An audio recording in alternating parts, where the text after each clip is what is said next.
2020, I was invited to participate in a panel conversation with other Black disabled creators. The panel was a part of the Superfest Disability Film Festival. You know, the best disability film festival out here. The feature film that year was a documentary about a Black blind artist, poet, and writer, my man, Mr. Charles Curtis Blackwell. If you haven't listened to that episode, I highly recommend it. It's a little different from what I usually do here on the podcast. Prior to the panel, the documentary was shown. It included audio description. Can you tell by the way I enunciated audio description that I put that in quotes? That's because it didn't even deserve the title. I'm not going into the specifics of what made it awful, other than it was obviously done on the fly and with no consideration for blind viewers. It was done because someone was told they had to have AD in order to get their film shown.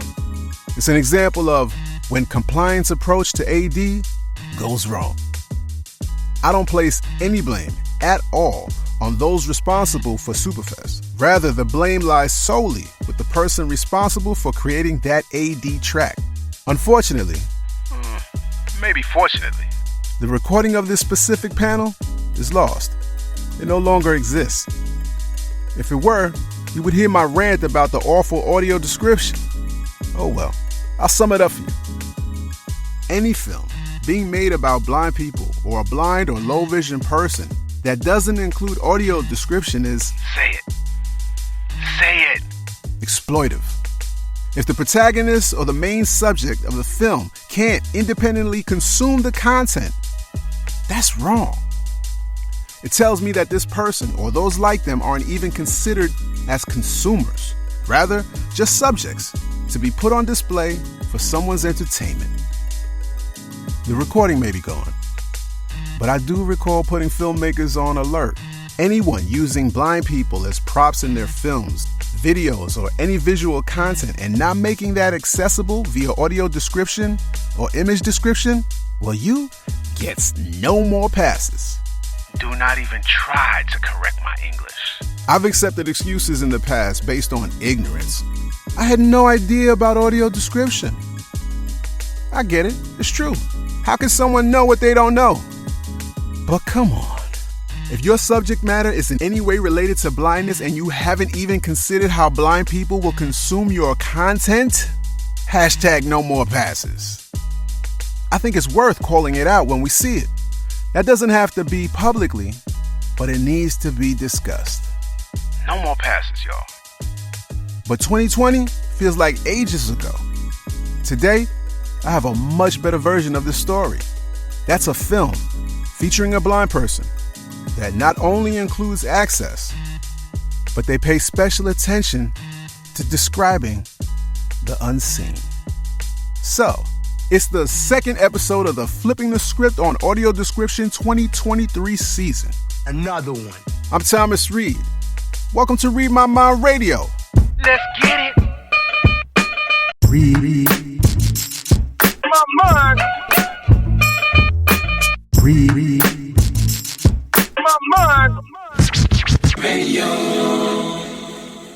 My name is Seth Hernandez. I use they, them pronouns. I am a filmmaker, community organizer, and more recently, I am the director, producer of Unseen, which is a feature-length documentary. I am a person with olive complexion, black rimmed glasses, black hair, black beard, round face. Today I'm wearing a striped shirt with light blue and gray.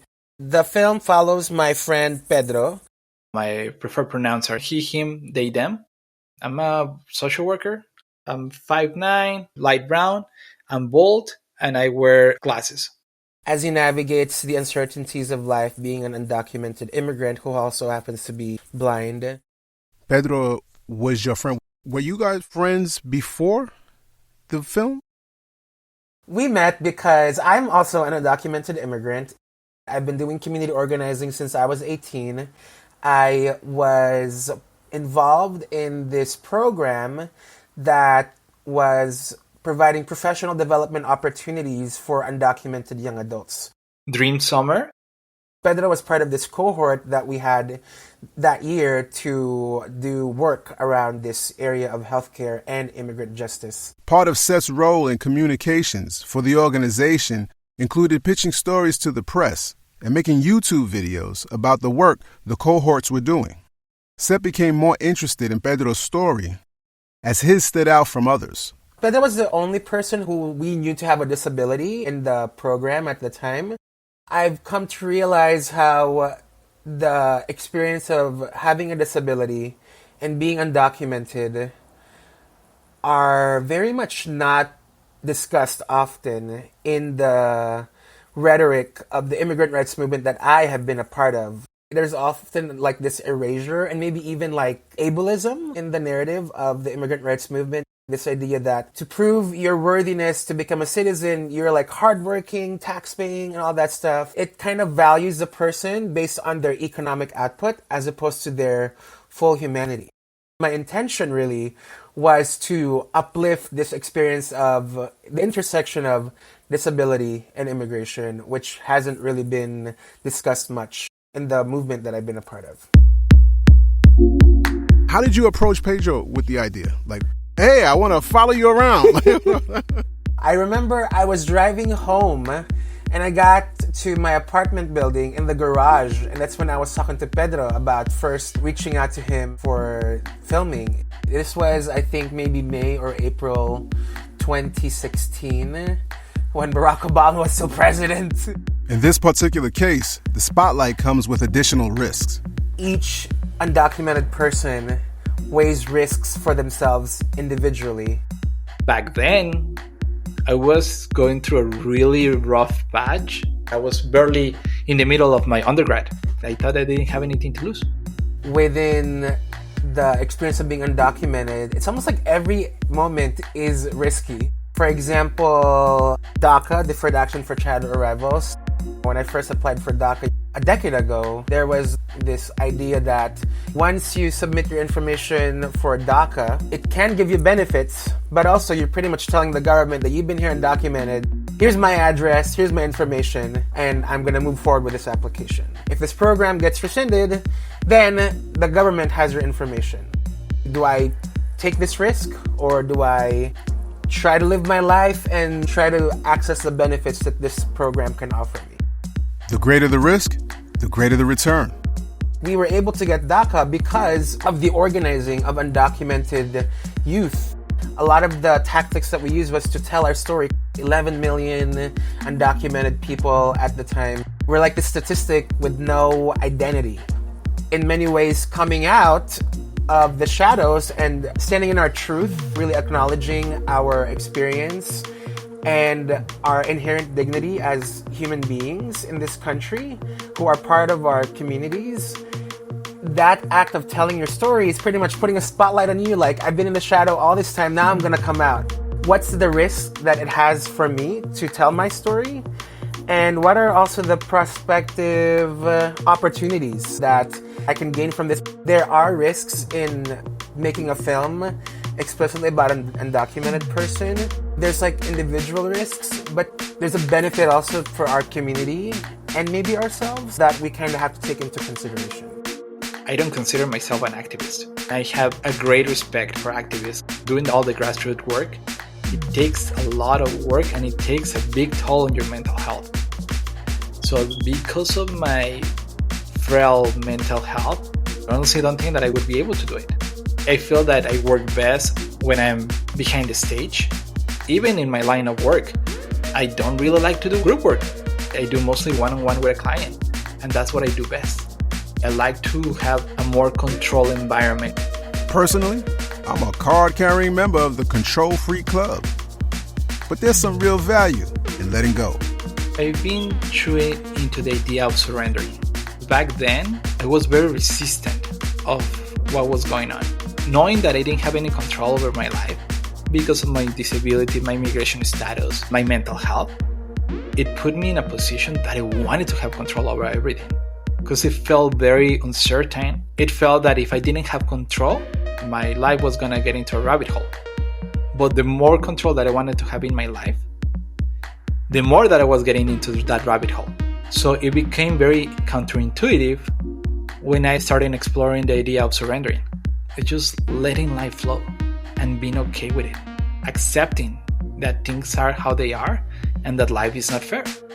But the fact that life is not fair doesn't mean that life is miserable or life has to be bad. I have come to terms with it to the point that if somehow I got into this, it's for a reason. Let's make the best out of it. File that under Gems as we return to the film Unseen. Unseen is a film about desire, wanting something really bad, and you think that when you get that thing you really want, it would solve all of your problems. But when you finally get it, you realize that actually it doesn't solve any of your problems, and if anything, there's more problems that you have to confront now. The film traces Pedro's story as he follows his journey to become a social worker, hoping that doing so would allow him to support his family and also provide services for his community that is so lacking, especially in the immigrant and disability community where he's coming from. I did ask him, he's like, okay, we're going to do this, but how am I going to see it? How am I going to experience it? And that's when he was talking all about accessibility. So from the beginning, you recognized that you wanted Pedro to actually be a consumer of this film. Oh my gosh, like, of course. Compare that to the story I shared in the intro. Maybe part of it too is like coming from being undocumented, being queer, person of color. People speak on our behalf instead of letting us speak for ourselves. That's when I introduced him to audio description. I was telling him about like the Netflix films and how now the originals from Netflix have audio description, and he started getting really into it, exposing himself into different projects and talking to different people, filmmakers. He started learning a lot. The goal was to make it as accessible as possible because his main concern is like, I want you to have the full experience of the film.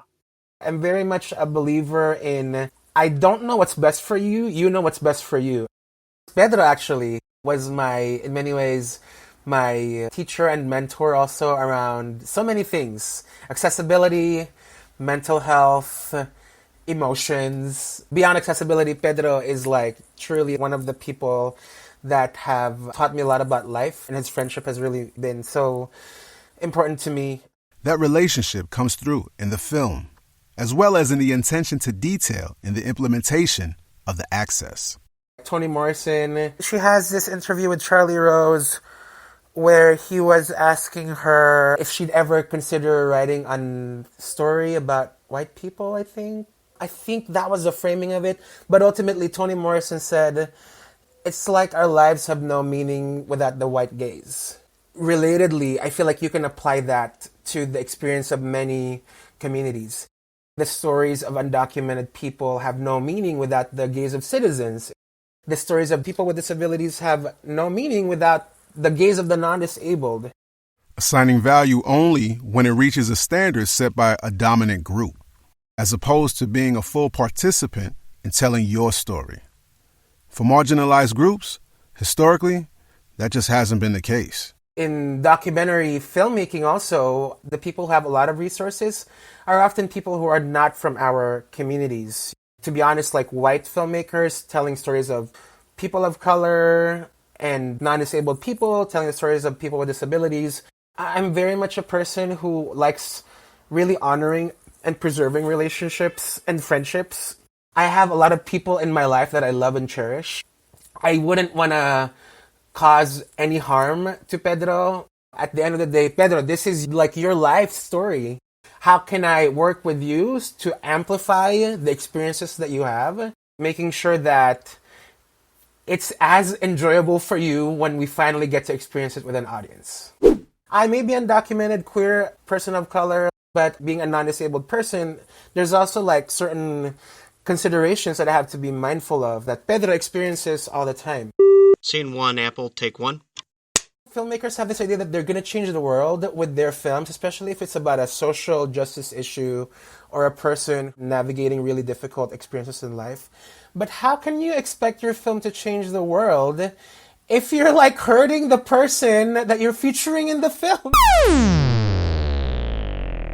I feel like it's important for every human being to just always be mindful that we are all humans, we're all going to make mistakes. Sometimes it feels like folks, they lose their sense of humanity because they don't see other people as human. If everyone can relate on that level, things would be a whole lot different. What were some of your early thoughts and your expectations around audio description before even starting? Originally, my idea was like, we're going to make this film and it's going to be like so accessible in this really artistically exciting way. And ultimately, like, all these ideas I'm realizing, I'm like trying to reinvent things, but like the wheel's there already. Like, don't reinvent the wheel. As a person who's not usually an AD user, I feel like it's not necessarily my place to reinvent that wheel because I don't even use audio description all that often. Who am I to say that I know better than AD users? This is the first feature I'm working on. I'm realizing that when you're a director, part of the trick of directing is recognizing that you don't know everything. Sort out some assistance. Yeah. Bring on producers and collaborators that really understand and follow their guidance also around these aspects of the project. There's many mentors like yourself, Cheryl Green, captioner for the film, accessibility co-producer with you for the film. Cheryl taught me that there's no one size fits all for accessibility. Choice, having options, that can make things accessible also. Everyone has different access needs. I'm also learning that sometimes people have conflicting access needs.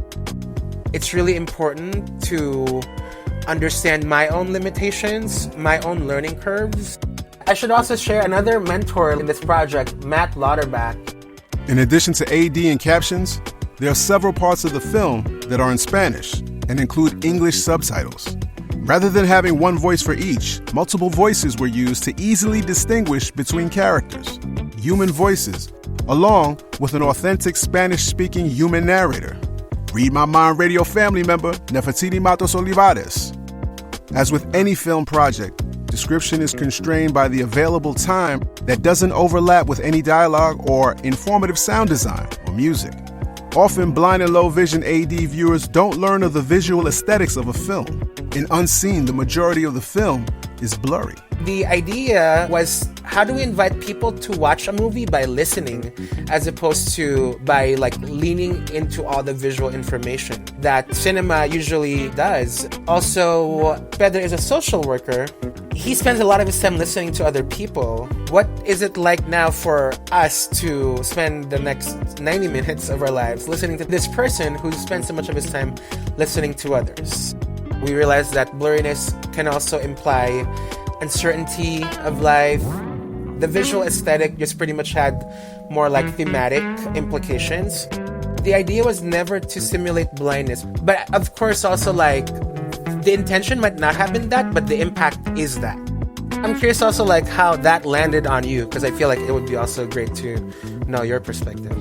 I had that concern, right? So I was like, the simulation thing. If you're interested in my take on simulations, check out the episode titled Live Inspiration Porn. I Got Duped from March 2020. I share an experience I had where I observed a bunch of sighted folks, quote, walk in our shoes. But as far as Unseen is concerned, I thought it was more about undocumented. From my understanding, Pedro is the only one who's actually kind of in focus. And so that's a statement in itself. It's like you are the center of this. You're flipping the script on this. This and other information is passed to the AD viewer through the delivery of a pre-show. In the case of Unseen, it's a pre-pended addition to the film and AD that AD writer Cheryl Green refers to as an on-ramp, sort of gently taking you into the film.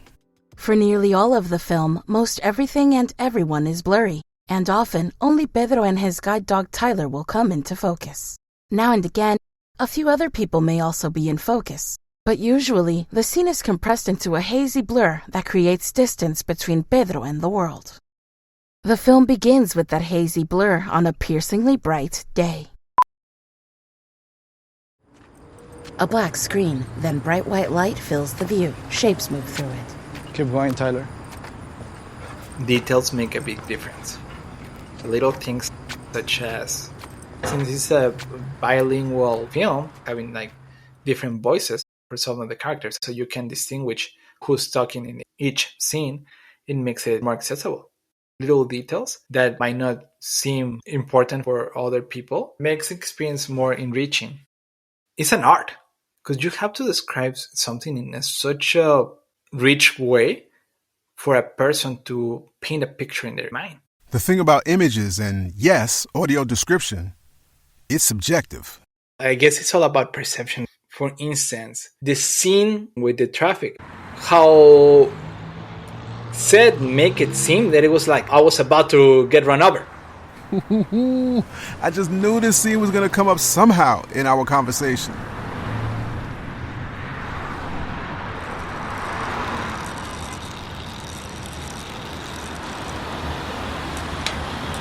Friend, you want to move closer to the left?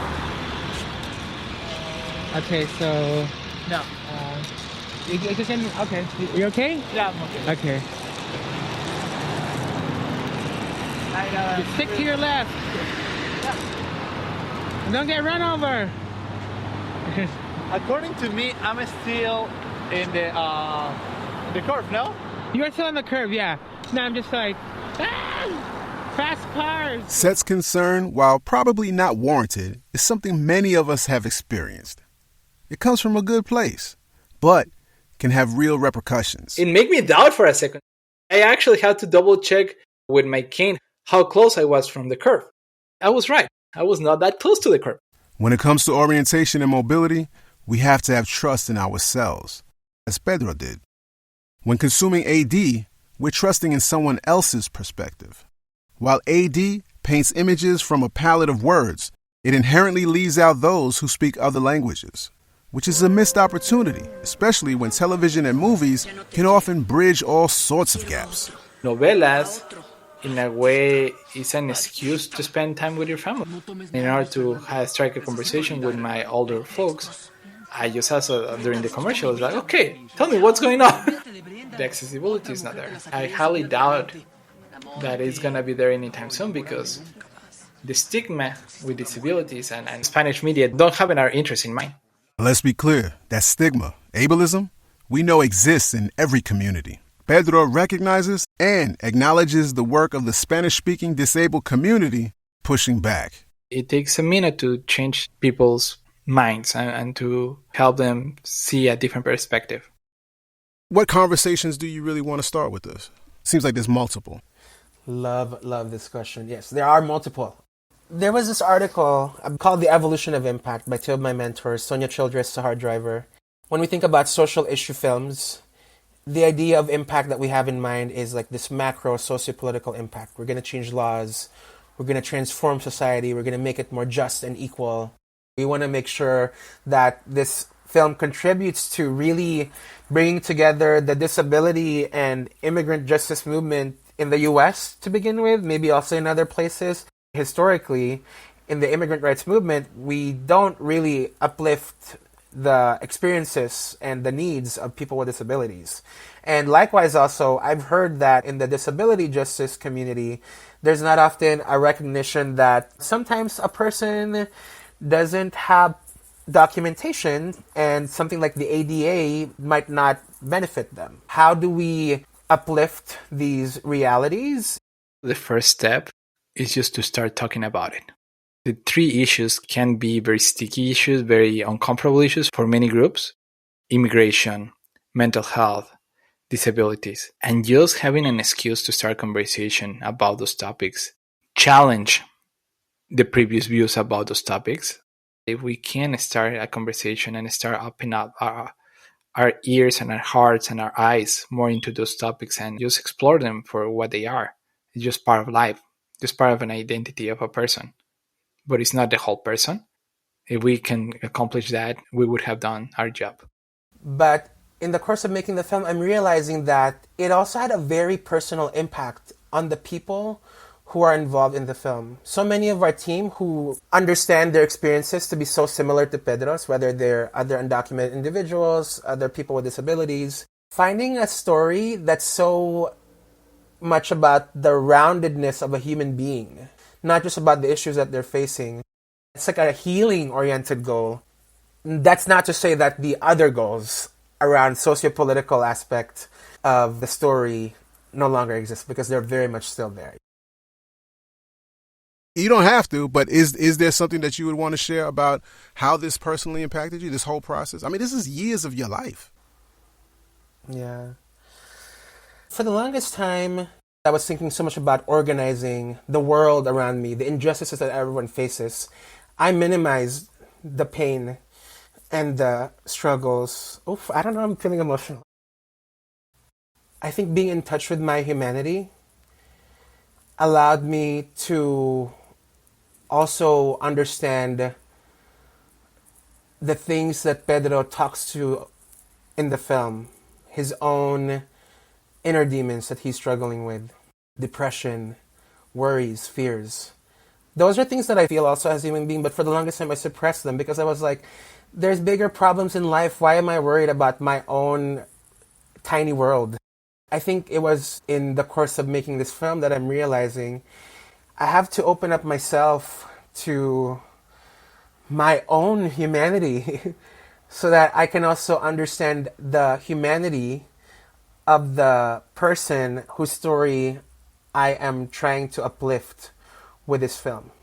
If I can feel it in this way, if other people from our community can feel it this way, how cool would it be for everybody to be reminded that what you're going through as an individual, you don't have to minimize it. You are enough. What you're going through is valid. The film is also a story of love. People have been so kind to us in making this film, and it just gives me so much encouragement. There are so many filmmakers who are struggling to make their film, and of all these filmmakers, like, how come our project gets to experience this love? In our communities, there's so many people who experience so much inequity every day. How come we're the ones that get to have these resources? Our project is just as worthy as everybody else's. What would you like to say is the answer to that question? Why this movie? Why this movie? That's a good question. There are so many serendipitous moments that happen in life, and sometimes we just kind of have to take that opportunity and embrace it. One of my mentors, Saba Folayan with Firelight Media, she said, we only live once. When ancestors, community choose us for a certain thing, and we just gotta seize it. That question of why me, there's gotta be a series of logical reasons as to why me. Maybe sometimes I gotta stop rationalizing. Maybe sometimes I just gotta accept things for what they are. I would like to think that it's a combination of that energy, and yes, this was something you were supposed to do, and therefore the part that you're doing is that you stayed the course and did the work, and so therefore you're rewarded. That's what I would like to think it is. My desire to be the best person that I can be every day is so that I can reciprocate the love that I've received from people, like my family. There's so many people who go through the day wondering if someone cares about them. And maybe that's why I want to do my best to do right by Pedro. He and his family has made me feel so much affirmation in the course of telling this story with them, that the least I can do is to do right by them.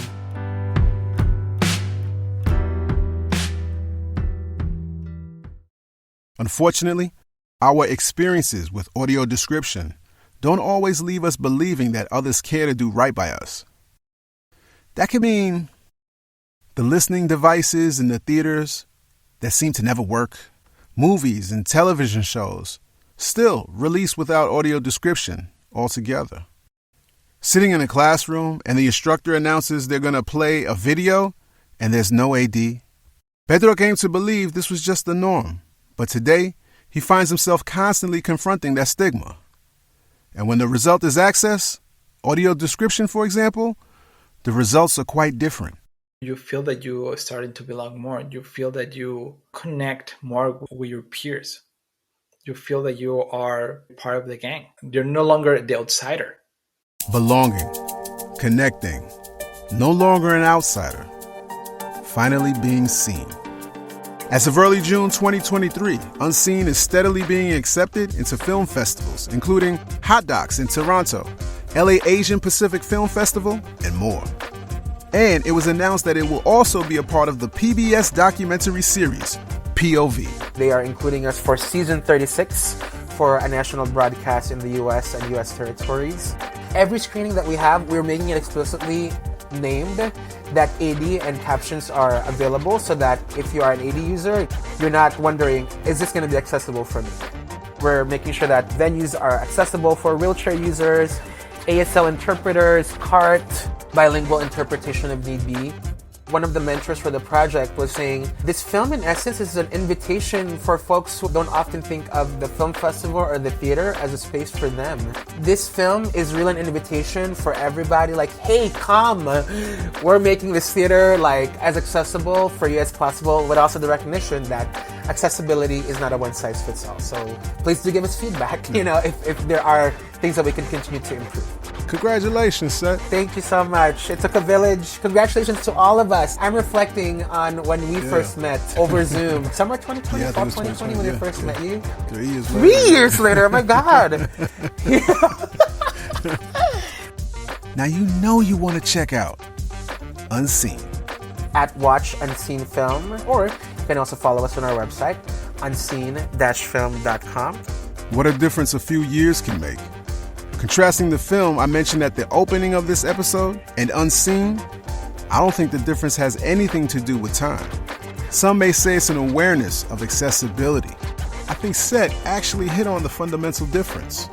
I have to open up myself to my own humanity so that I can also understand the humanity of the person whose story I am trying to uplift. Big shout out to both Seth and Pedro, the latest additions to the Read My Mind radio family. Official. As always, I hope you're enjoying the podcast. Want to show it? Tell a friend to tell their friends, and we can all be friends. Make sure you're subscribed or following the podcast. We have transcripts and more at readmymind.com. Just in case what I'm saying sounds a little blurry, let me make it clear. That's R to the E. I. D, and that's me in a place to be. Like my last name. Peace.